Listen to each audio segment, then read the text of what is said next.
Kirby's dogs can still hunt. That is not much of a surprise with the nation's third most talented roster, according to the 24/7 Sports team composite. But in the wake of this 49-3 demolition of Oregon here inside Mercedes-Benz Stadium in Atlanta, is it really that ludicrous to wonder if these Georgia Bulldogs are better than their counterparts who won the national championship last season? The hallmarks of a title contender are on impressive display: a consistent, explosive, experienced offense, an aggressive and stalwart defense, and a staff built on the foundation of experience and championship pedigrees. Georgia players had heard all offseason about how they lost too many starters, 8 on defense, including 5 in the first round of the NFL draft, and they were complacent after winning the program's first national title in 42 years. They didn't look the part of a disinterested team resting on its laurels, happy to live out their lives with one championship banner to use as social currency. Consider the scene along the Georgia sideline after this blowout, particularly from those defensive players who were once backups on perhaps the greatest Bulldogs defense of all time last season. "Look out for us," they shouted to no one in particular in the grandstands here.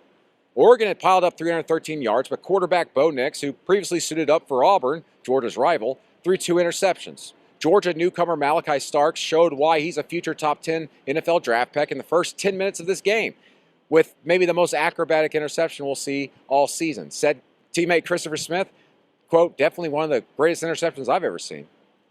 The Bulldogs scored touchdowns in their first 7 possessions. Stetson Bennett threw for a career-high 368 yards, and the Bulldogs converted their first 9 third downs.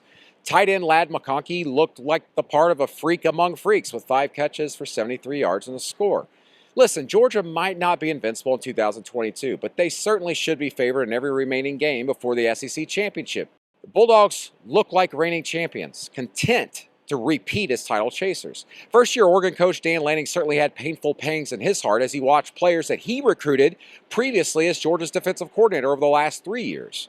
If the embarrassing smack on his face had not left a mark, Lanning, in his first game as head coach, had his mentor, Georgia coach Kirby Smart, rub it in with a cold, if not calculated, summation after the game, saying, quote, "He knows we've got better players. He'll never say it, but he knows we've got better players." Georgia has a better roster, and it might have the better staff too. Oregon's coaches, like the 36-year-old Dan Lanning, are young, hungry, and energetic, but Smart's staff is older and experienced, and just as restless. The Bulldogs did not seem comfortable either, with outsiders placing lowered expectations on their shoulders this season. Said Smart, "We're going to play connected, we're going to play aggressive, we're going to be a hunter." Georgia looked the part as college football's apex predator in week 1.